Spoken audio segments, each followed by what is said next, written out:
يا هلا يا هلا يا هلا يا هلا يا هلا يا هلا يا هلا يا هلا يا هلا يا هلا يا هلا حن قلبي على جمعة الخير هلا حن قلبي على جمعة الخير هلا يا هلا يا هلا يا هلا يا هلا يا هلا يا هلا يا Bismillah ar-Rahman ar-Rahim. Assalamu alaikum wa rahmatullahi wa barakatuh. It's a Saturday morning, and once again, great to be with you right here on ITV Networks, coming to you from Johannesburg in South Africa. It is still the Mubarak days of the Hajj, and inshallah from next week our brethren, our loved ones will be returning from the Holy Lands, and we can't wait to meet and greet them and share in their Hajj memory stories.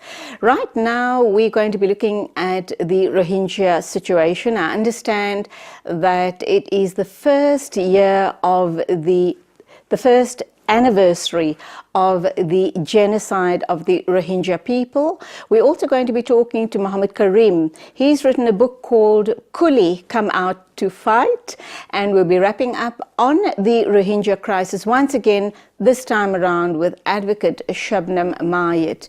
In studio we have two guests. They are from Salam Foundation. They have recently visited Cox's Bazar in Bangladesh to get an eyewitness account of the conditions of the Rohingya people, and they haven't come back with a good story at all. Let's hear from our guests. They are Azhar Vadi, CEO, Director of Salam Foundation, and the CEO of Salam Foundation's right here as well. Her name is Fatima Sookaria. Assalamu alaikum, welcome to the program. Wa alaikum salam wa rahmatullahi wa barakatuh, Julie. Thank you so much for having us on.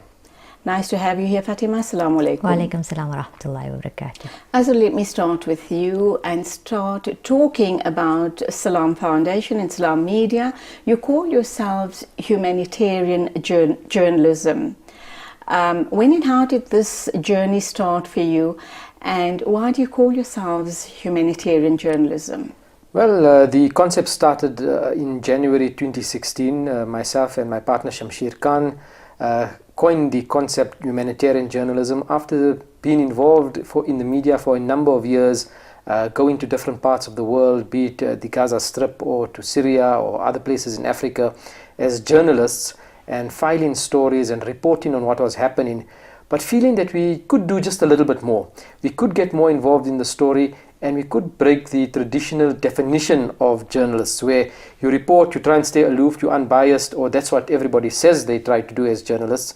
But we wanted to get more involved. We felt we could help the people that are making up these stories, and we could get others involved in being part of that story and then making them part of the news itself. So while we would report on it as humanitarian journalists at Salam Media and Salam Foundation, we then get involved in doing a project around it.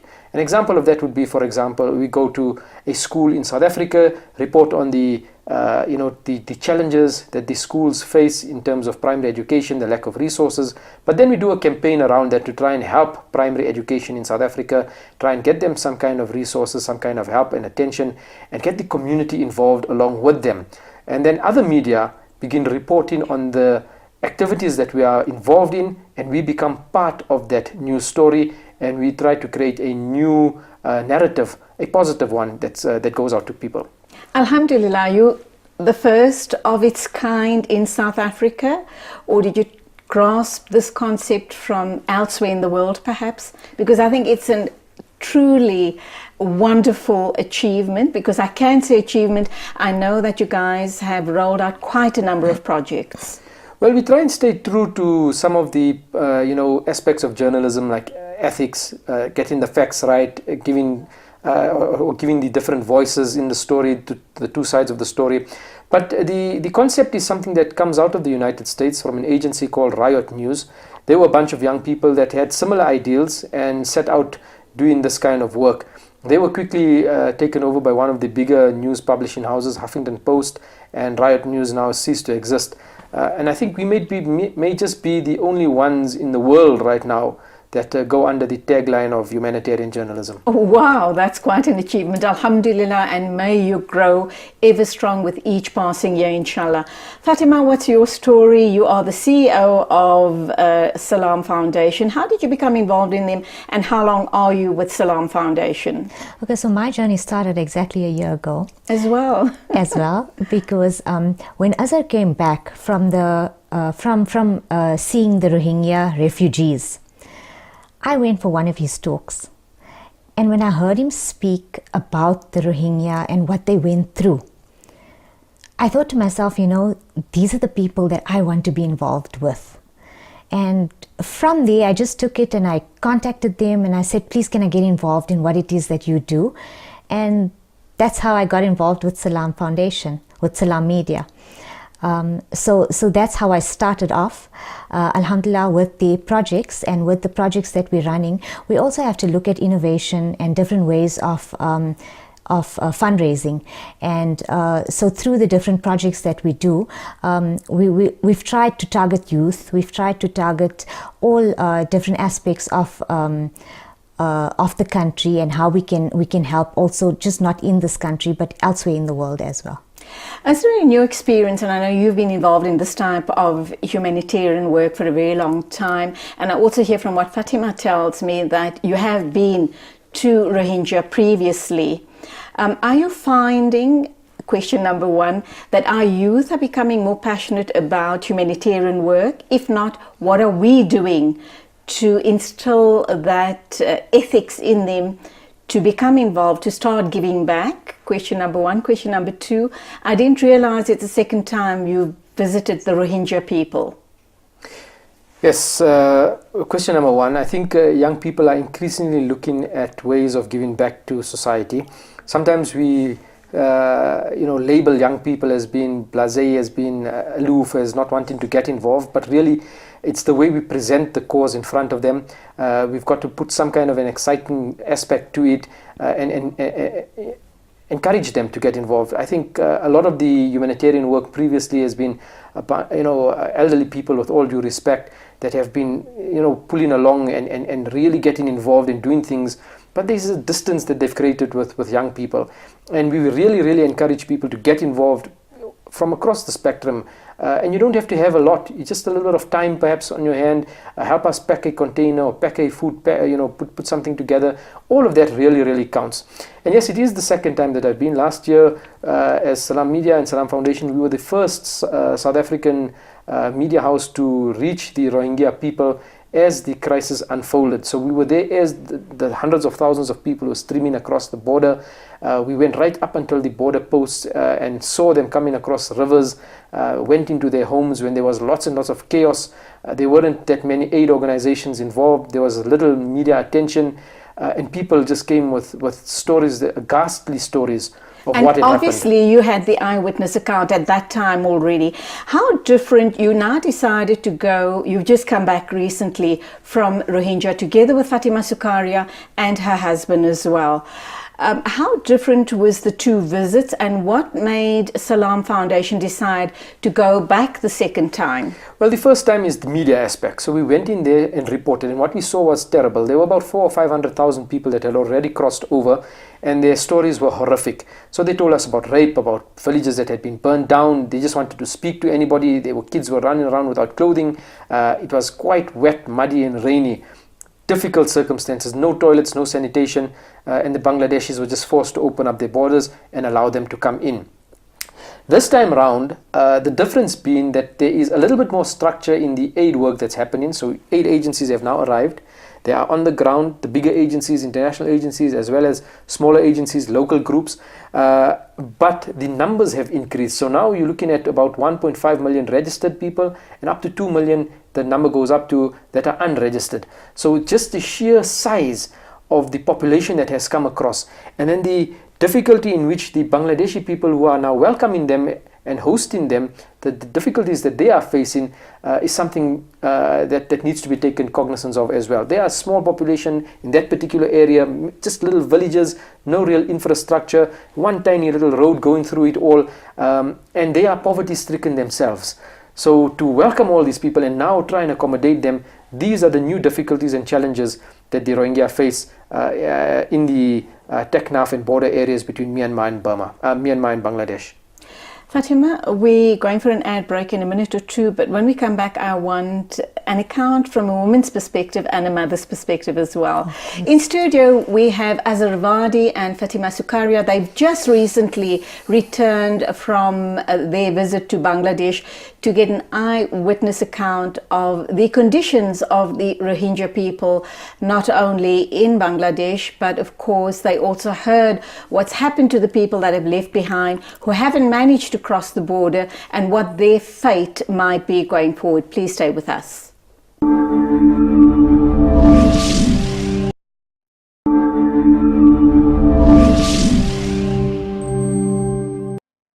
Welcome back. We're talking the genocide of the Rohingya people, and we have Salam Foundation in studio with us talking about their eyewitness account of this horrendous situation playing out in Myanmar and Bangladesh.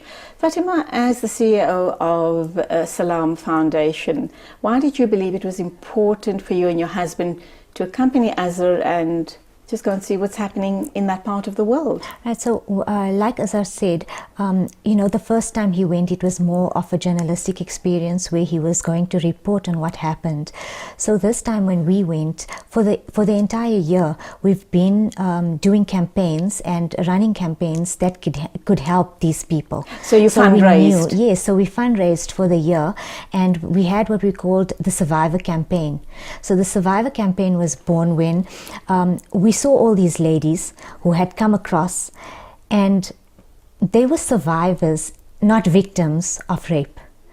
And so of all the horrific atrocities that unfolded, right, we knew more or less what the needs were, and these needs were what we focused on, and then that's what we fundraised for the year. How did you realize what the needs of those women are? Azhar, do you have contacts there? Did you interact with people to find out, we're coming down as a foundation, but we'd like to make a meaningful difference? Was that what actually happened? Well, it's very important to identify the needs of the people based on the local knowledge. We could go and impose a solution upon them, and it's just not what they need.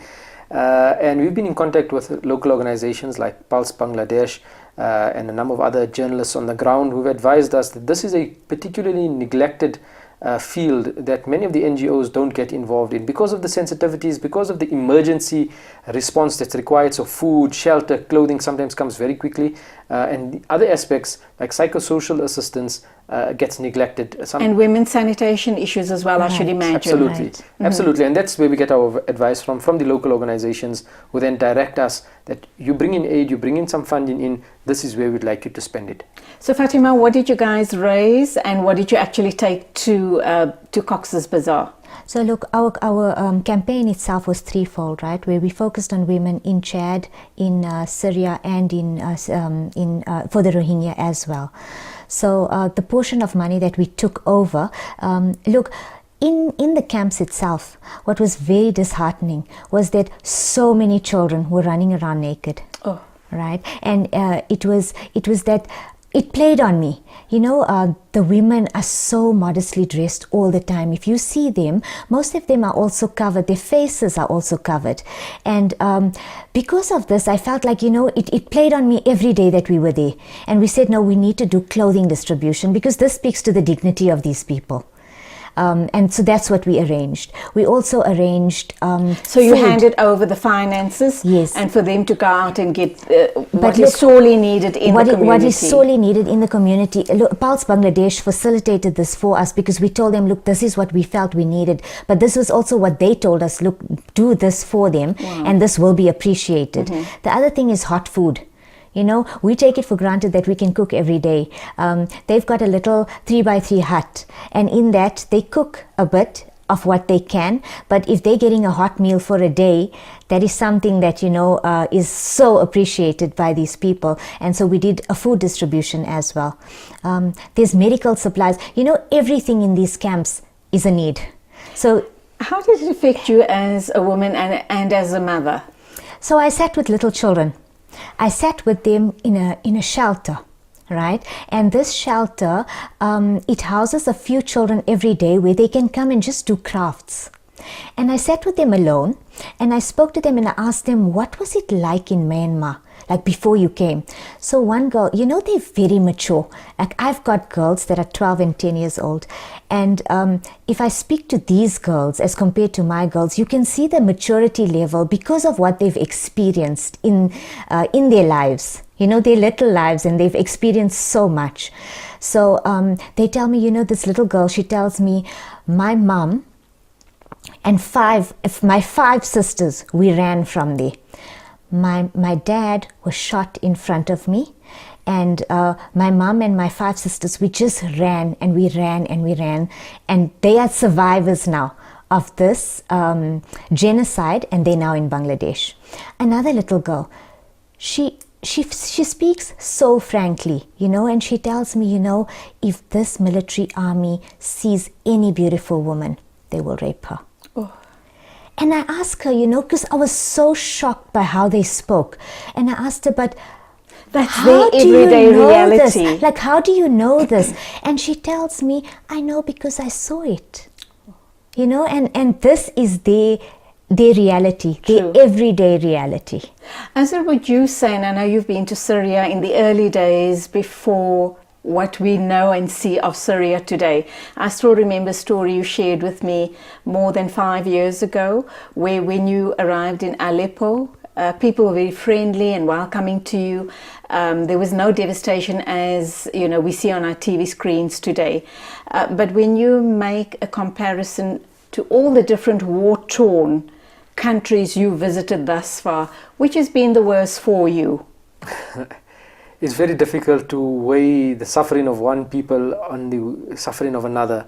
Each and every situation that we visited is a unique set of circumstances that makes it a horrific reality for them.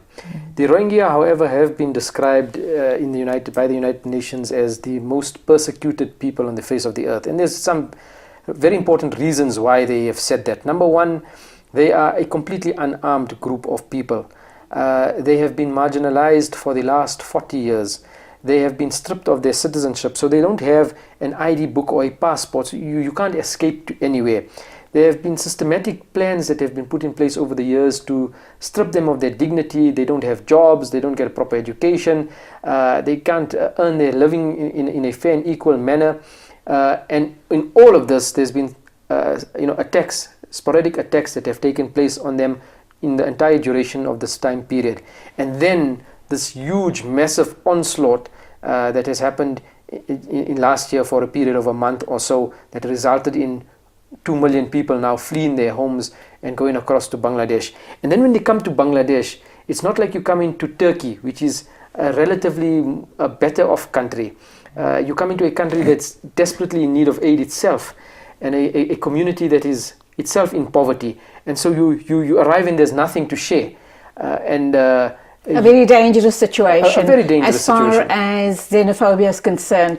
Do you believe that if nothing is done, if the United Nations and other world leaders do not come together and try and accommodate the Rohingya, that we might have a flare-up of xenophobia in that part of the world? Well, I must say that the Bangladeshis have gone out of their way. They've really taken on a mammoth task and have done well thus far, in all estimation, in all fairness. But you can pick up the sentiment from ordinary people as you walk around and you ask, how do you feel about this? They say, look, we thought this was going to be a 3-month situation or 4-month situation. There'd be some political discussion. The people, the Rohingya, would be allowed to go back to their homes, or there'd be some kind of a solution to this. But now it's 1 year. And how much longer are we going to be able to? We'd love to have them here for a longer period, but you can begin to pick up those kinds of sentiments that it would be better if they can return home. Thus far, however, I must say, hats off to the Bangladeshi people, the Bangladeshi government, the NGOs that are working, and to a certain extent, host communities also benefit through all of this, because there's been a flourishing of NGOs that have come, international players that have come there, local NGOs have had to expand and hire more people, there's employment rates have increased, everybody's coming with foreign currency, local manufacturers, we bought, for example, so many pairs of clothing that needed to be manufactured somewhere, that needed to be bought somewhere, and that money came from outside of the country, so it's foreign aid coming in. So the economy of that local area does lift up to a certain extent, but obviously you'll begin to find that kind of, but we are also suffering, and some of the NGOs have now deliberately started a program where a small percentage gets used by on the host community. So while we'll support the Rohingya with homes and houses or whatever, but a little bit of it may go to a school amongst the Bangladeshi people, or to a community center, or helping some of the orphans, so that they also feel that there is a benefit for the poor of their country. And of course, the benefits of showing goodwill that way is absolutely far-reaching. Yes. Fatima, your husband's he's not involved in this type of work, and I should Not at imagine all, the no. first time he's been exposed to something like this. Yes. What was his response? And now coming back to sunny South Africa, to the comforts of our luxurious homes and lifestyles, how is he trying to kind of come to terms with what he was exposed to, the horrors of the camps in Cox's Bazar? I think for both of us, not just him. Like if you asked, are you traumatized by this whole experience? My answer is no, because I feel that it's an appreciation. We've been given, alhamdulillah, and we are now in a position to help. So I think that's what I take from it all, that I am in this position. I was privileged to walk through those camps to see what it is that they are going through. And now I'm in a position where I can come back, run campaigns, and it's run from my heart. And, when we're running those campaigns, then it's this serious appreciation of everything we have for one, and then to do for others. Alhamdulillah, and may you grow stronger with each passing day, and the foundation as well. Azhar, how did the Rohingya reach this point? I mean, they've been living in Myanmar and Rakhine State for possibly generations. And given the background of Aung Suu, is that her name? Aung San Suu Kyi, yes. Right, who's been described as Asia's Mandela. What an insult to the legacy of Nelson Mandela, because she is deliberately ignoring the plight of the Rohingya. Yeah, I think if you look beyond the rhetoric and the Islamophobia, because 99% of the Rohingya are Muslim, with a tiny percentage being that of Hindu. Beyond all of that, there is politics and resources and gas and minerals that are located in that stretch of land upon which the Rohingya are living. There are many other minority groups within Myanmar itself that are also being persecuted because they are living on top of other mineral sources. And this is what is at play, and therefore you also have the silence of the world around it. They've been living there as Rohingya for the last 900 years. They are indigenous to that part of the world. That is where they belong. That is where they live for all these years. So nobody can say that they are foreign, or that they are from Bangladesh and they came across. They are from the Rakhine State. Their kingdom has been called the Arakan Kingdom for centuries, and this is where they belong. But international players, because of the possible gas deals that will come out of it, you've got Western companies vying for those deals, Eastern companies that are vying for those deals, and everybody will turn a blind eye and perhaps even give support to the Myanmar government in order to secure those deals that will lead to their profit making. There's a gas pipeline that runs from the coast of the Rakhine province right through up until China. This is where the Middle Eastern ships would be docking and pumping their oil as a shortcut into China, and it would be very easy for the Myanmar government to shut that oil pipeline, for example, and say, no, you go right around the Asian coast and dock somewhere in Shanghai or somewhere else. So to cut those costs, they would rather keep quiet, ignore the plight of innocent people, not bring it up in forums like the United Nations or the Security Council, if there's any worth to bringing it up there, but they remain completely silent about these matters in order to keep those pipelines flowing. So there's lots of politics involved, there's lots of resources involved, and unfortunately at the end of the day, this is where the people suffer, and that's where our voices as ethical journalists as people looking to side on this with the oppressed people of the world, that's where our voices become very important in highlighting their causes. Let's go for another ad break. When we come back, we'll have 6 minutes to wrap up on this interview. Azhar Vadi and Fatima Sookaria are here to talk about their eyewitness account of the conditions of the Rohingya people. They've just recently visited. They spent 4 days there, and you obviously are hearing the story as it unfolds. Stay with us. We'll be talking to them some more right after the ad break.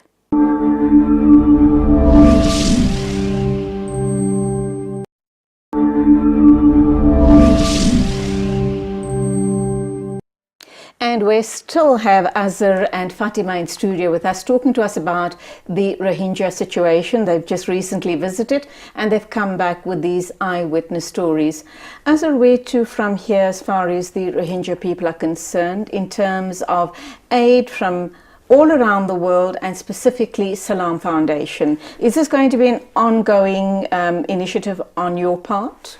Yeah, well, what we've seen traditionally is that when the media hype is there, there's lots of activity and people donate and people give for a cause. But once the lenses move away and the lights are no more on a specific area, the donor funding also tends to dry up. But the people on the ground continue to live there. They continue, their circumstances haven't changed really much. So the Salam Foundation will continue doing projects amongst the Rohingya people and will continue to be calling on South Africans and others around the world, whoever may see our marketing material, be it on through our website salammedia.com or the Instagram or Facebook account or whatever, to continue giving for this cause.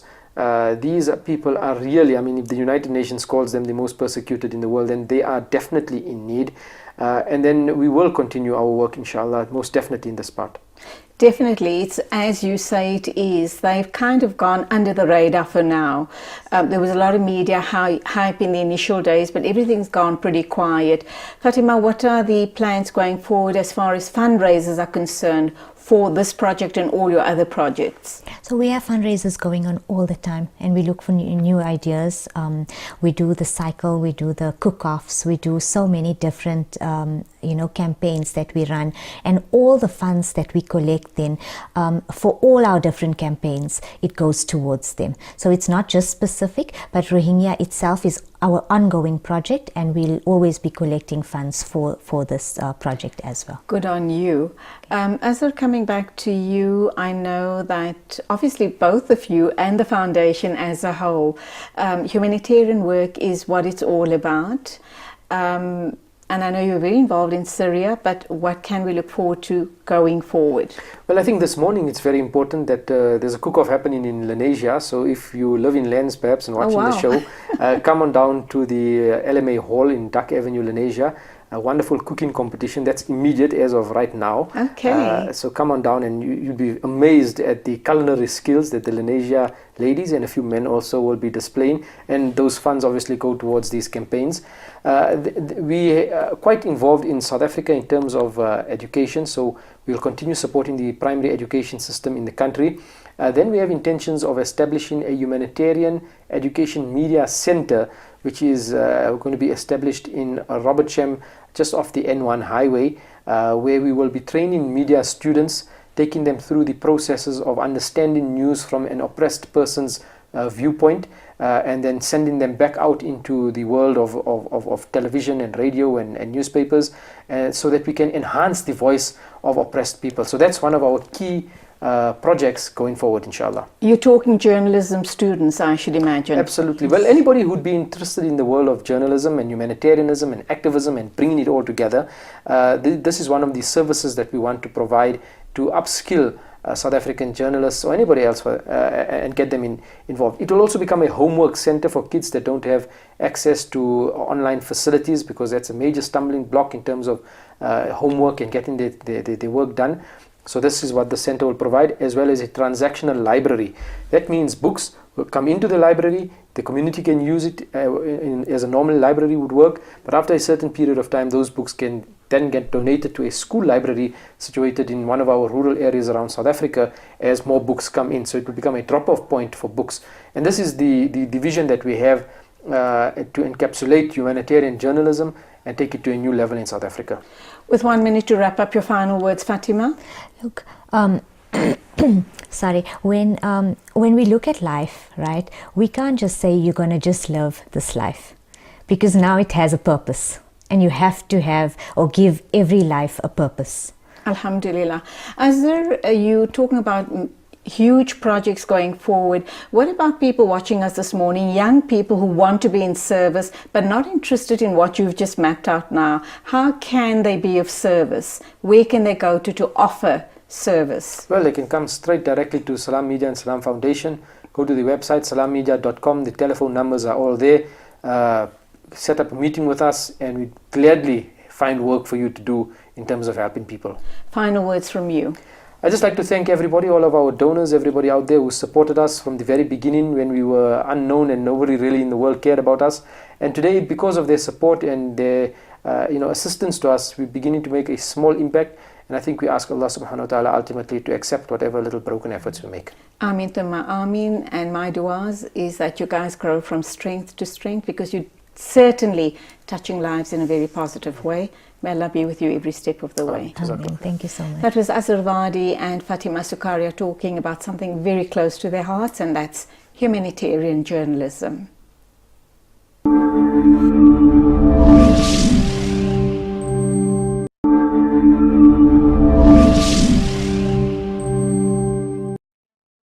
Welcome back. We now have Mohammed Mak Karim in studio with us. He's the author of a book called Kuli, Come Out and Fight.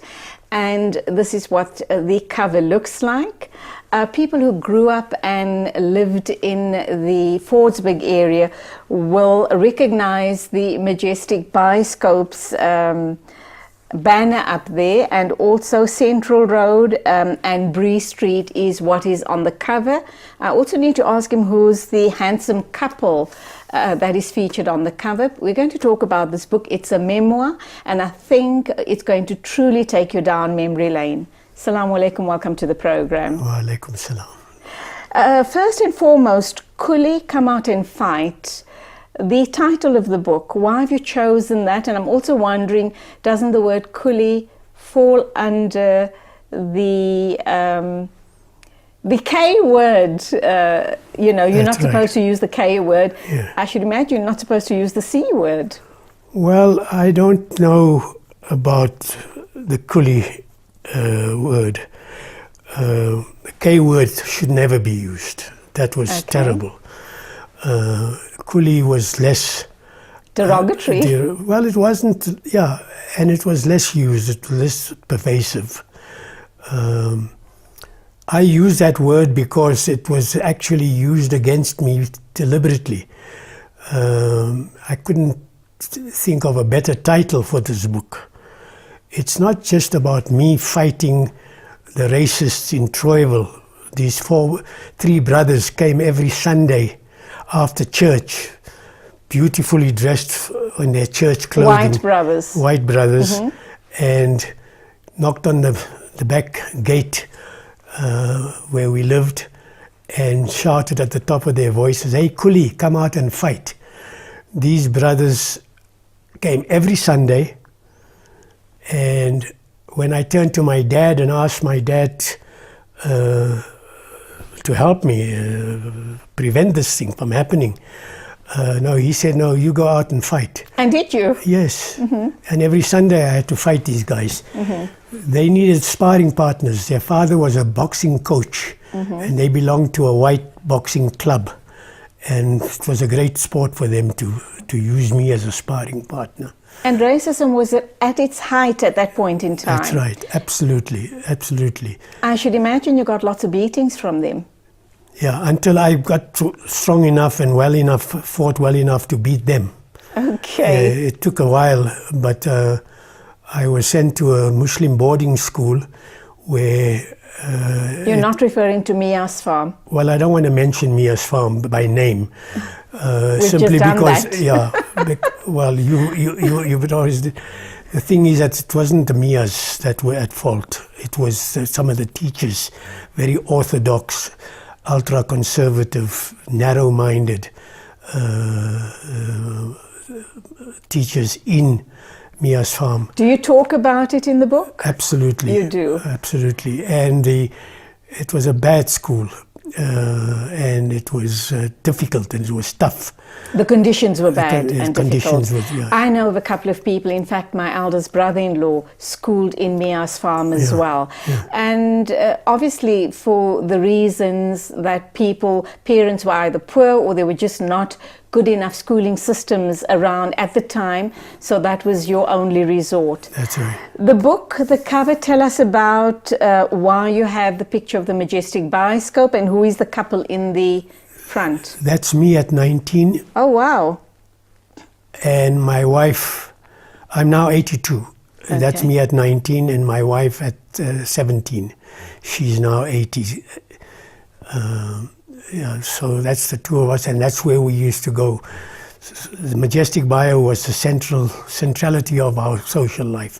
There was nothing much else to do in Johannesburg at those times.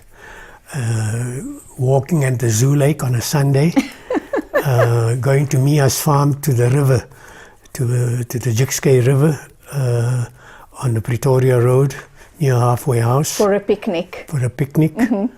And the Majestic Bio, that was about it.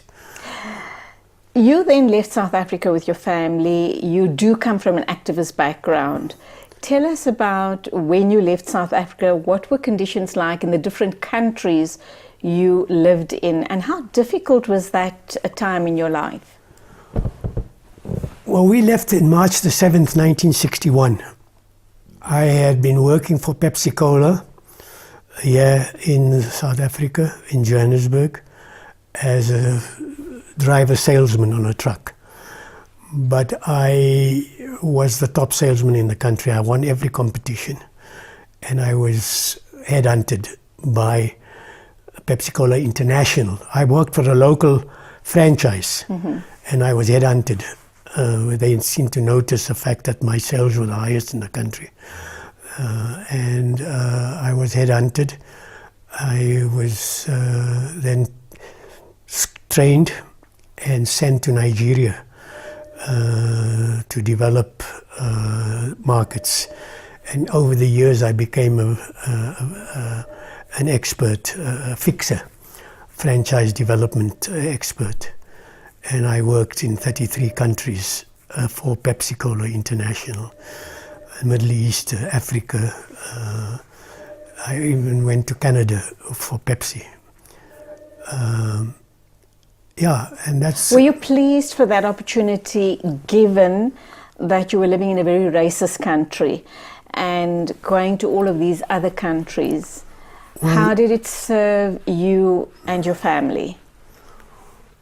It served us very well. I mean, first of all, it opened us up to cultures and religions and race. We lost all sense of divisions. Our boys grew up in all societies. They went to schools where there were 35 nationalities. We lived in Nigeria for 8 years. Our closest friends were Nigerians. We went to Ghana for 2.5 years. The kids went to international schools. So they really got that international experience, and they grew and had a very, very open mind about life in general. Obviously, you're very pleased with that, but whilst all of this was happening, your travels abroad, I should imagine you kept a very beady eye on what was going on in South Africa. And what sort of an impact did it have on you as a person, knowing that you're living the good life elsewhere, and the people back home, your family, friends, and fellow South Africans were horribly oppressed? Yeah. Well, we participated in the struggle in an indirect way. Oliver Tambo came to Nigeria. He also came to us again in Ethiopia when we lived in Addis for 4 years. And I would say sort of deployed us out of the ANC. At that time, BOSS, the Bureau of State Security, was very active internationally. And so he warned us not to actually come close to the ANC, because the moment you're there, your name is put on a list somewhere, and you could be in danger. Boss was sending agents out all around, looking for people and spying on people. And so we were deployed into the support groups, and that's what we did. We were part of the group that established the Canadians Concerned for Southern Africa in Canada, for example. We organized Doctors Against Apartheid, Lawyers Against Apartheid. We were in touch with the ANC, but quietly, wherever we were. And so we were part of the struggle, but in an indirect way. We were speaking to schools, speaking at schools, the Rotary Club, various organizations would ask us to come and talk about South Africa, what was happening in South Africa. So we were very active in that way. My wife would entertain people. We had meetings at home, but it was a distance from the ANC. Okay, and we're going to continue this discussion right after our ad break. The book is entitled Coolie, Come Out and Fight, written by author in studio with me right here, Mac Karim.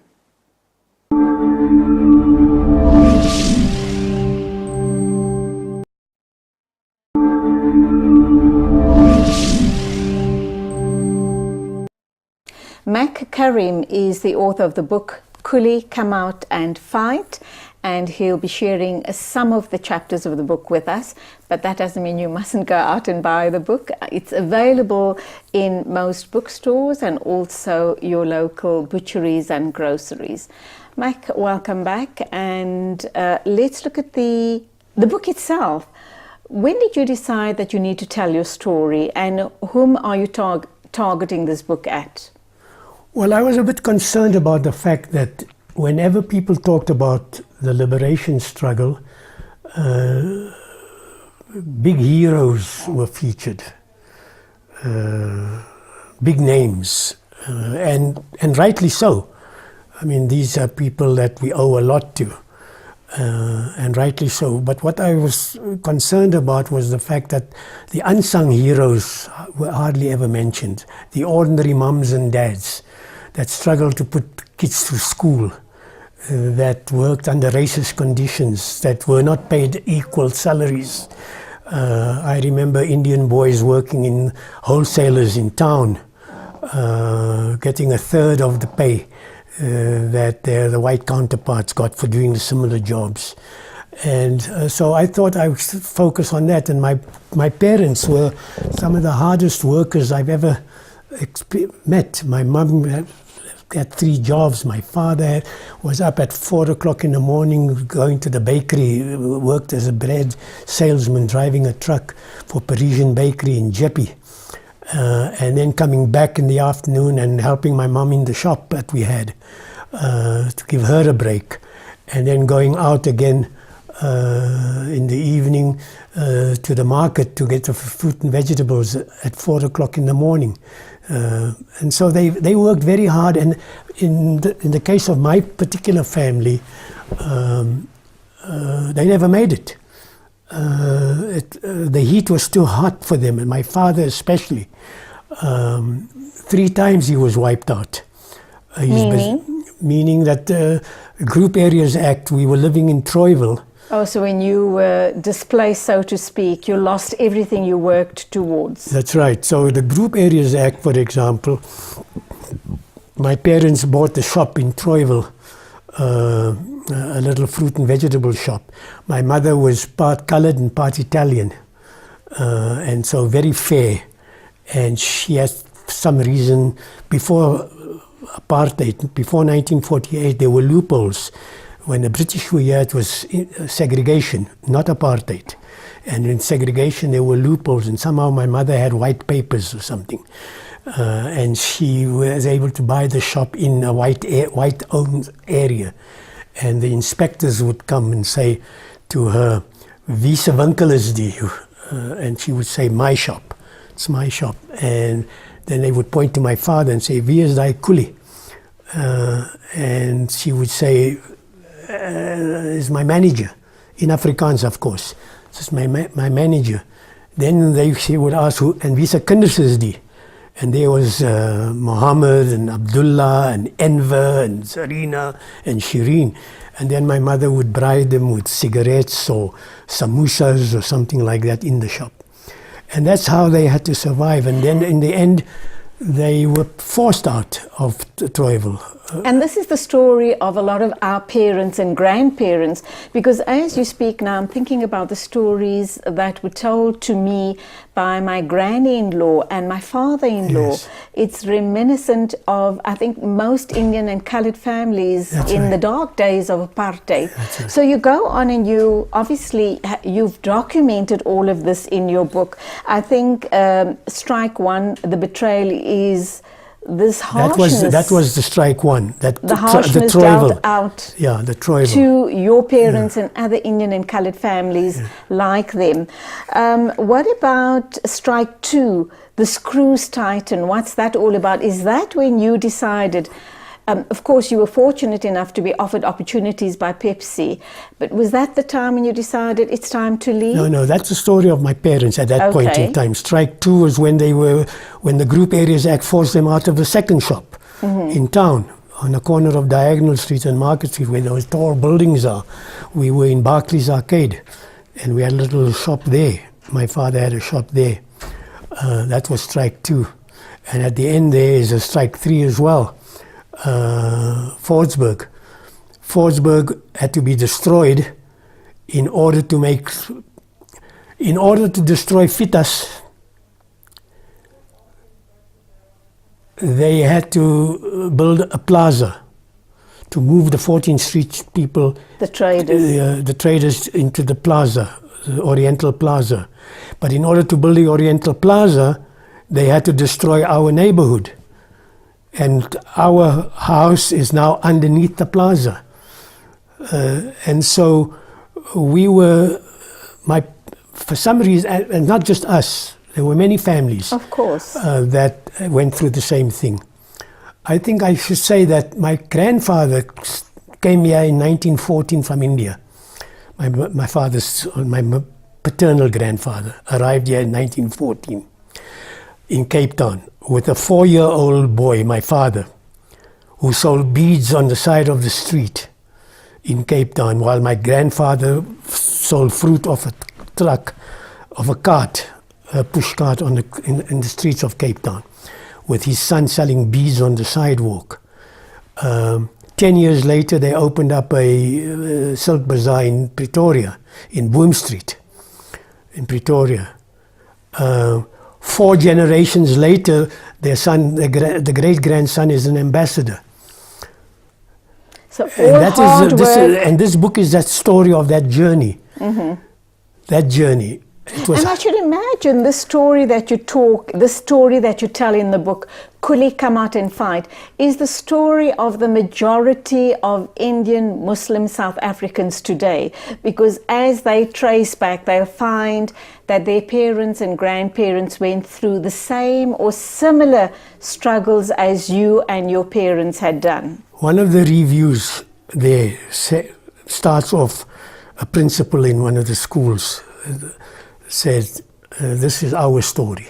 Absolutely. And that's what it was about. That was the purpose of this book, to tell the story of ordinary people. My grandfather pushed a fruit cart. Everybody did that. There were Tamil families that we knew that were flower sellers in City Hall in the center of Joburg. They sold flowers on sidewalks and were harassed by police and chased away and all that. They've become magnificent people. But they had to leave the country to do that. How long was the book in the making, so to speak? 4 or 5 years, I think, because I wasn't rushing. Okay. I wrote when I could, because life goes on, you can't stop working. All right, so then we had the undoing of apartheid, and people all around the world, you were not back at the time yet, decided, well, there's hope, I can go back and perhaps reclaim my space in the Rainbow Nation. Was it everything that you'd hoped for? Was it everything that supposedly the government promised all the exiles? And now that you're here, how do you feel about it? Well, let me just step back a moment and say to you that we were activists of a kind, sure. We were deployed away from the ANC to work with the Canadians as Canadians. We were Canadian citizens. The ANC couldn't demonstrate against the Canadian government. But we Canadian citizens of South African descent could demonstrate against our own Canadian government and force them to take certain actions and mobilize the trade unions and the church organizations and the citizens of Canada. Canada donated more non-governmental aid to our struggle than any other country in the world, and it had to do with the work that we did to mobilize Canadian opinion, trade unions and all that, not necessarily the Canadian government. When Nelson Mandela was released from prison, the first person he wanted to visit was Canada, because Canada had done that. And he went to Canada in order to mobilize Canadian support for our electoral system. He asked Joe Clark, the Prime Minister of Canada, if Canada could help us get organized to vote. We didn't know how to vote. We didn't have an electoral system. And so Canada provided a lot of support to establishing our voting and education, and we had concerts, and in Canada people were so people were told the role and responsibility of voting, of citizenship. And in all of this, whilst all of this was happening, what was going through your mind in terms of perhaps coming back to South Africa and your dreams, your aspirations, and if they are going to in fact be met? I worked in 33 countries and I lived in 7 with my family. And that was because I was always a temporary sojourner. I had always intended to come home. I didn't know when, I didn't know how, but I had never thought of, I love Canada, and Canada was a home away from home. They gave us a home, they welcomed us, they supported us, they assisted us. But I never thought of myself as a Canadian, even though I had a Canadian passport and a South African passport. We voted in the first elections, we voted in Canada. And I walked with an ANC umbrella. You're not supposed to do that when you're voting you're not supposed to plug a certain party. Of course. But I did that. So, and my children as well were part of that growing up in exile. Expats. Yeah, expats. You're sitting around there and ANC people are coming through and having dinner with us, and the kids are growing up listening to all this conversation of the adults, all about liberation and all about, so they're growing up in this, and yeah. And of course, through all of this, in the back of your mind is that I am eventually going home. Yes. You definitely had made up your mind you're coming home. So we're going for an ad break. When we come back with 6 minutes left to wrap up time, you're going to tell us about the Rainbow Nation and what you found when you came home, and did it in fact live up to your expectations? Okay. Mac Karim is the author of the book called Kuli, Come Out and Fight, and he's talking about his memoirs right here on the show this morning. Hope you're enjoying the discussion. Don't go away. We'll be back in a minute or two.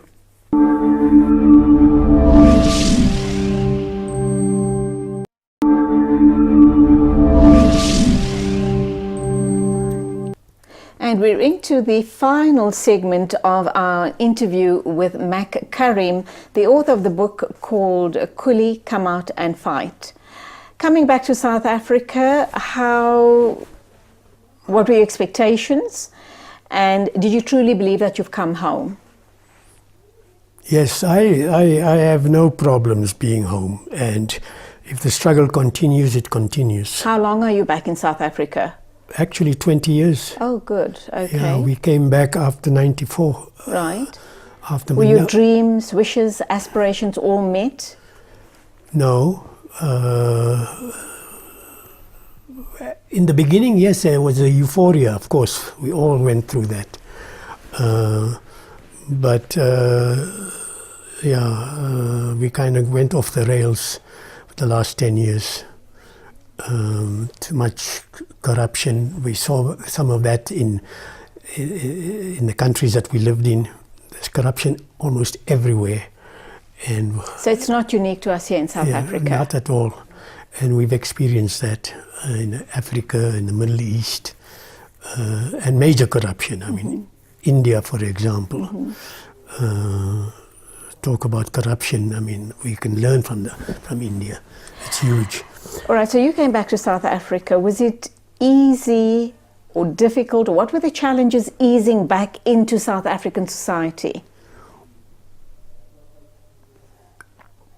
With respect to many of the family and friends, we were out of step when we came here. Meaning that our boys and us had expanded. We had friends from all religions, all races, all walks of life. We saw no color. We had no difficulties with Hindus and Muslims and Christians. And you came back to South Africa and we were still very narrow in our view. Yeah, we came back to segmented suburbs and segmented communities, and But so, that is breaking down now, isn't it? It is. Are you happy with the changes you see? Yes, very much so. And I feel previously at disadvantage because there were sections in the communities in South Africa that I hadn't met, which I'm meeting now. When we came back, the boys were Xavier, the older boy, because of his exposure, fitted in very well. And he was headhunted by Trevor Manuel. Somebody was sent down to the university when he was doing research to bring him to the Department of, in that time it was the Department of Trade and Industry that he was with. But the younger one had a bit of one problems. was born outside, was born in Kano, northern Nigeria, and grew up not as a South African, and he's 6 years younger. So he had more difficulty in fitting back into this place. I also had difficulty with a narrow focus of some of our family and friends. But then there were so many others that I met here. I mean, wonderful people. I'm so proud of South Africa and South Africans. And you're here to stay? Absolutely. We're not going anywhere. Oh, wonderful. You've put this one book down, Kuli, Come Out and Fight. Are you planning on writing other novels? What would they be about, and how far down the line are they, if you are planning on writing? Well, if I have the time and the energy. At 82, I'm slowing down. I have a wife that is not well and that I'm taking care of. So I'm not particularly sure. I'm not particularly certain that I will have the time to write. But the second book, if I did write, would be a sequel to this book. This book ends. It's the ending of the beginning. This book. So I see you have a chapter entitled "Endings and Beginnings." That's it. So what do we look forward to in the second book? The 33 countries that I worked in, and the coups and counter-coups I went through, the Beirut, and how you survived. How we survived, how we were evacuated from Beirut 3 times, and how the children grew up, and the wonderful people we met. What are you going to name the book? I'm not sure yet. Okay, and the third book? The third book is a management guidebook. Why? South Africa needs to learn how to implement all their plans. Everybody's got a plan, everybody's got strategic plans wherever you go, and they just gather dust. We can't implement. And what qualifies you to write a book on management and leadership? Well, 33 countries working in development. I focused on organizational effectiveness. That's my specialty. I bill myself as a professional, organizational effectiveness professional. Okay, and we look forward to those two books coming out, very especially the management book. I think it's sorely needed in our country. Thank you so much for being my guest on show this morning, and much success with the future sales of the book, Kuli, Come Out and Fight. Very quickly, who should read it? Especially the younger people who are forgetting about the role that their parents played in bringing us to where we are. You know, who's Dr. Daru's mother? Who's Albert Lutuli's mother? Who's Mandela's mother? How did they shape us How and the do future they shape these generation? leaders of ours, the women in our families? Thank you indeed for being with us on the show. It was lovely talking to you. I wish I had the entire day to talk to you. You have so much to share with us as South Africans, but we do look forward to your future books. Thank you. That was Mac Karim talking about his book, Kuli, Come Out and Fight. There are 2 more books in the pipeline. Let's hope and pray, inshallah, Allah blesses him with good health, strength to actually sit down, put pen to paper and bring those gems to the attention of all of us South Africans. Still to come, we'll be talking to Advocate Shabnam Mayet about the commemoration of the Rohingya genocide.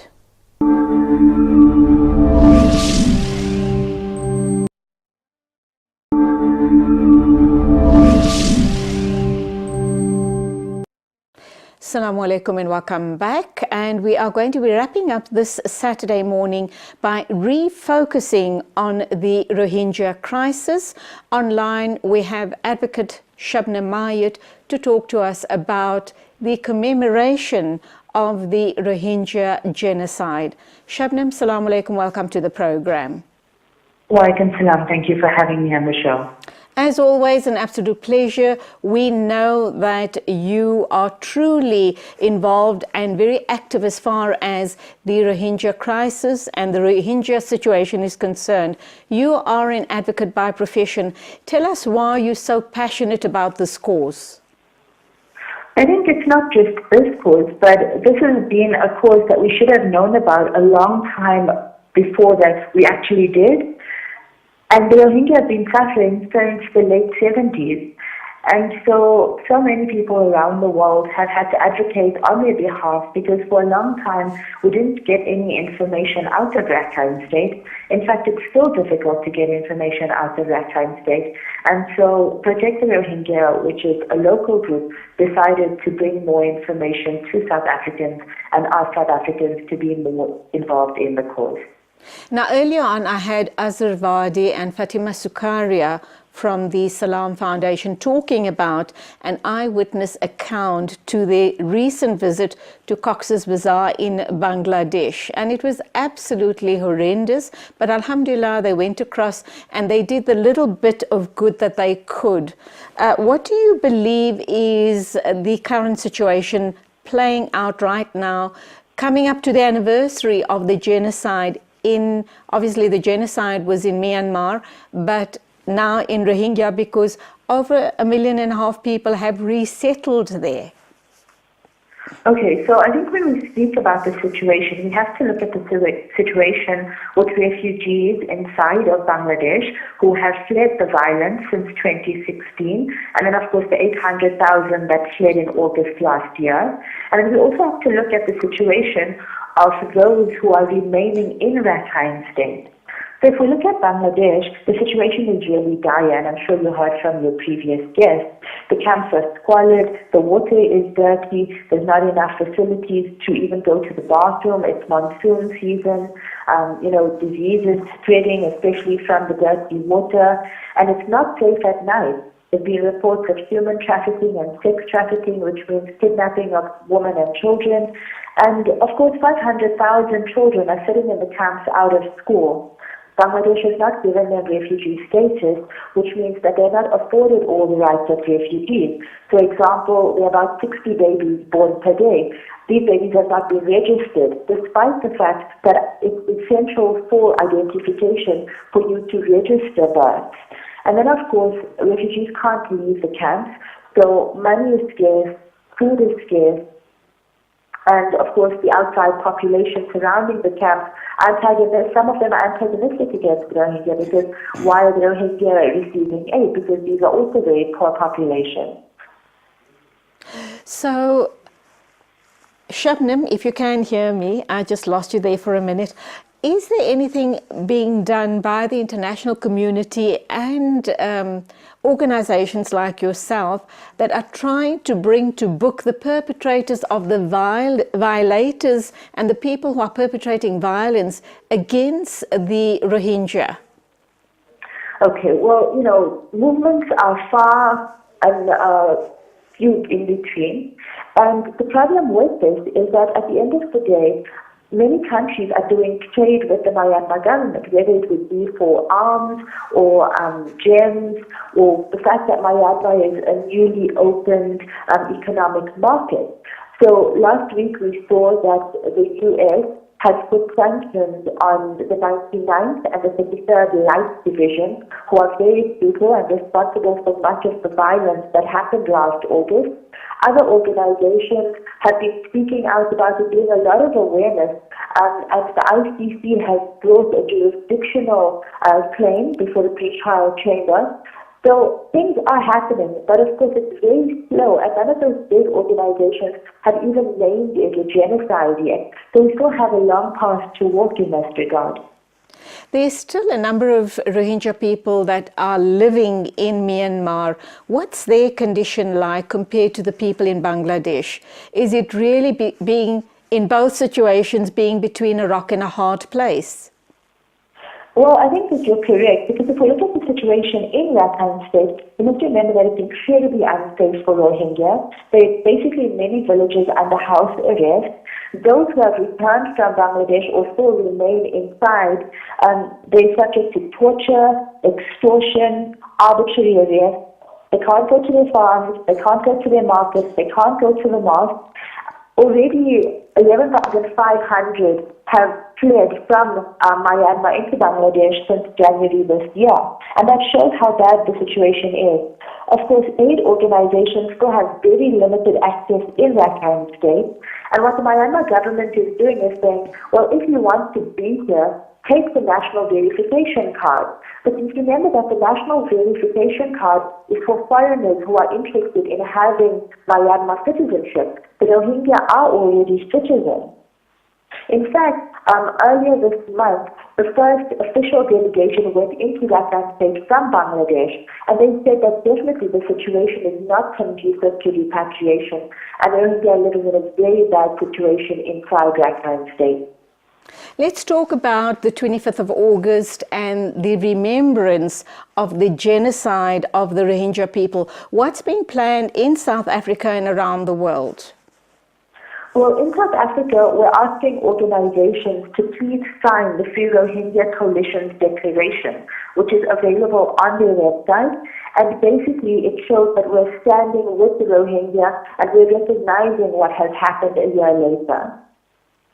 There are many events happening overseas. Locally, the protests on Saturdays are difficult because the embassy is closed, but organizations are welcome to go out and have their own vigils and their own gatherings, of course, on that day. And basically what we're commemorating is the fact that recent reports are saying that 25,000 Rohingya were murdered by the military, thousands were thrown alive into fires, more than 19,000 women were raped. 97% of witnesses said that they witnessed their neighbors being injured. 34,000 children became orphans, and over 116,000 Rohingya were beaten or injured by the police. And these statistics come from interviews done with more than 3,300 Rohingya households currently in the camps in Bangladesh. So when we look at these statistics, we can see the large suffering that was, meted out onto the Rohingya. And of course, this is suffering that this generation might not even recover from. And of course, we know that there's not enough trauma services in the camps for Rohingya. Worst case scenario, Shabnam, we do hope and pray that the repatriation does happen and happens soon if and when common sense prevails. But if it doesn't happen, what are we looking at? What sort of situation are we looking at in terms of those Rohingya that have settled or temporarily settled in Cox's Bazar and then the remainder of the Rohingya people in Myanmar itself? So we must remember that it's not sufficient for just repatriation to take place. Repatriation has to take place with the Rohingya being recognized as Rohingya, with them having citizenship, with them being able to return to their homes that they left from, and with them having reparations and perpetrators of the violence against them being held accountable. If that can't happen, then repatriation is going to be premature and they're not going to go home to a place where they are safe. The same thing can happen again. Of course, the ideal situation for now would be if Bangladesh gave them refugee status, because then they would have brighter refugees, and if they are let out of the camps to seek work, and of course the 500,000 Rohingya children in Bangladesh who are currently out of school, as well as the 600,000 Rohingya children living under terrible conditions in Rakhine State, something needs to be done to address their situation. Because if we look at it now, this is talking about 1 million children who are going to grow up, and that means the next generation of Rohingya are going to be in the same dire situation that they find themselves in now. An absolute travesty, and the whole world is absolutely quiet about this. This situation, the Rohingya situation, seems to have, people have forgotten about it. It's under the radar for now, and the attention has been focused elsewhere. Apart from people like yourself and organizations like yourself, what and how can we keep this story alive in the media, and for people to start questioning their conscience, to start being active and make a difference? Well, I think the first thing we must remember that when we're speaking about justice and seeking justice, no action is too small. So every person who is currently sitting at home watching this can call, the Myanmar embassy, they can call the Department of Foreign Affairs in South Africa, they can call the Malaysian embassy, the Thai embassy, and they can say, well, what are your neighboring countries doing about the Rohingya situation? They can call the Bangladeshi embassy, they can organize protests, but most importantly, they can equip themselves about the information about the Rohingya. And so there's a lot that can be done locally, and South African citizens have not really pushed the South African government to do something or say something concrete about the Rohingya. So there's really a lot for us to do.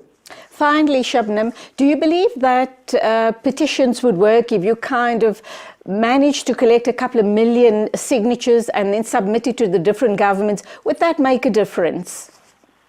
Of course, every single act makes a difference, and something like that is easy for everyone to start in their own neighborhood or area. And of course, if enough South Africans say to the South African government, well, why have you been silent on the genocide and apartheid, in Myanmar, then the South African government will be forced to say something.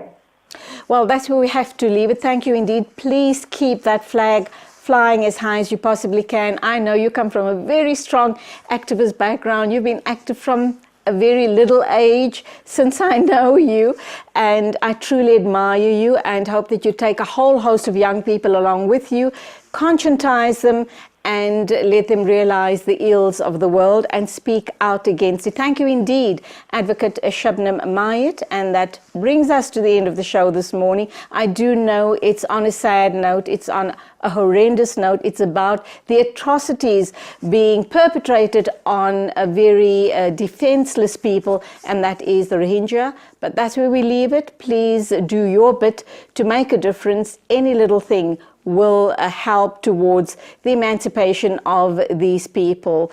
Till the next time, have a wonderful weekend. Be safe on the roads. A very big thank you to the hardworking Let's Talk production team. And as always, it is Assalamu alaikum and Khudafiz from me, Julie Ali. Ya hala, ya hala, ya hala, ya hala, ya hala, ya hala, ya hala, ya hala, ya hala.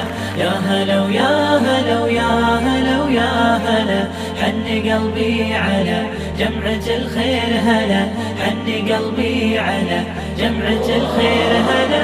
يا هلا ويا هلا ويا هلا ويا هلا، يا هلا ويا هلا ويا هلا ويا يا هلا ويا هلا ويا هلا ويا هلا، يا هلا ويا هلا ويا هلا